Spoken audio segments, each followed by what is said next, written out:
प्रणाम मित्रों। आप का मेरे YouTube चैनल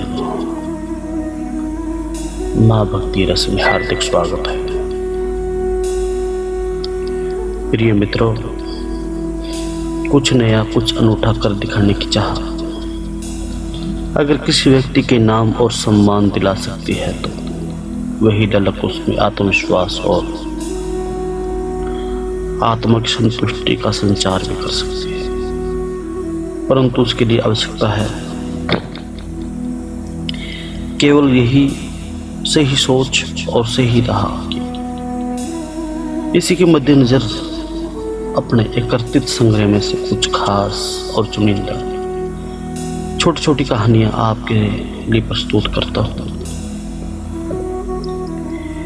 मेरा अनुरोध है कि आप इन्हें अवश्य सुनें और इनसे कुछ शिक्षा लेकर उसका लाभ उठाएं।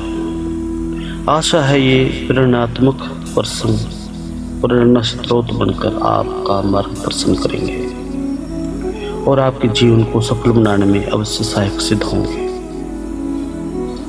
क्योंकि मैं खुदा तो नहीं जिसे कोई गम नहीं, सह लेता हूँ हर गम ये भी तो कोई कम नहीं।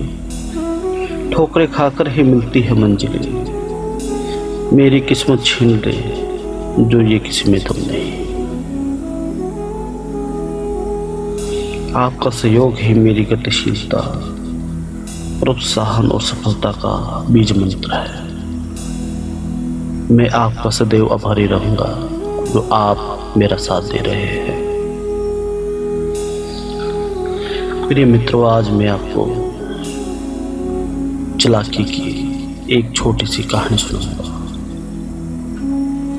जिसे सुनकर आप मनोरंजन युक्त भी होंगे और आपको इसमें से ज्ञान के मोती भी मिलेंगे। एक गीदड़ जंगल में इधर उधर भटक रहा था। कभी इधर चक्कर काट रहा था, कभी उधर चक्कर काट रहा था। अचानक कुएं में जा गया। उसने बहुत हाथ पैर मारे, काफी देर तक हाथ पैर मारे, किंतु कुएं से बाहर नहीं निकल सका। अंत में थक हार कर सोचने लगा अब बाहर कैसे निकला जाए कि अचानक तभी वहां एक बकरा आ पहुंचा। वे अपनी प्यास बुझाने के लिए कुएं की मुंडेर पर आया हुआ था और कुएं में झांकने लगा। कुएं के अंदर उसे गिद्दड़ दिखाई दी। वे बोला, गिद्दड़ भैया, कुएं में क्या कर रहे हो? क्या पानी बहुत ही ठंडा और मीठा है जो कुएं में उतरे पड़े हो? गिद्दड़ ने हंसते हुए कहा, अरे बकरे भैया, बहुत प्यास ही जान पड़ते हो, तुम भी आ जाओ, डटकर प्यास बुझाओ।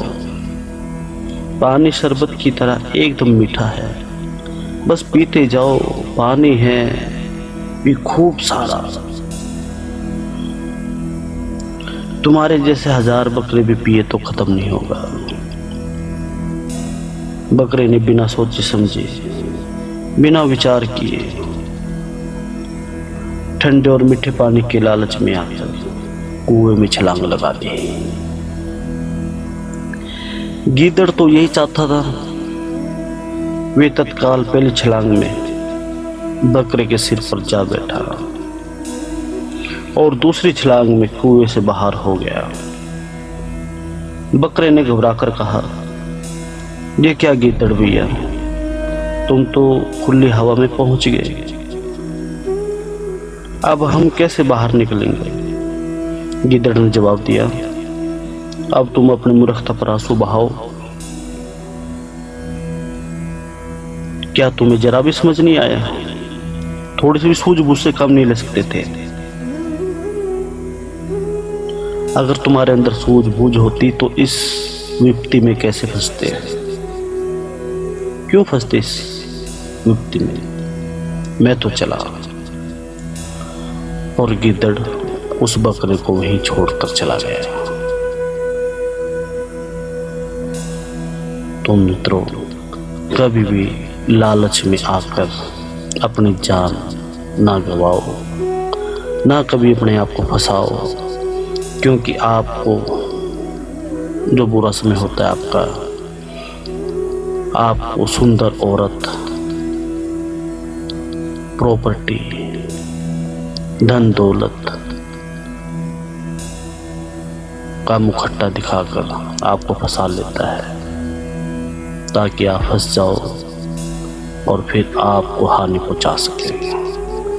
इसलिए मित्रों, कभी भी किसी के बहकावे में ना आओ, कभी लालच में ना आओ, क्योंकि लालच ही हमारे नाश की निशानी है। आप मेरे साथ इतनी देर इस कथा में बने रहे, आपका बहुत बहुत धन्यवाद। आज मैं अपनी वाणी को यहीं विराम दूंगा। जय श्री राम मित्रों।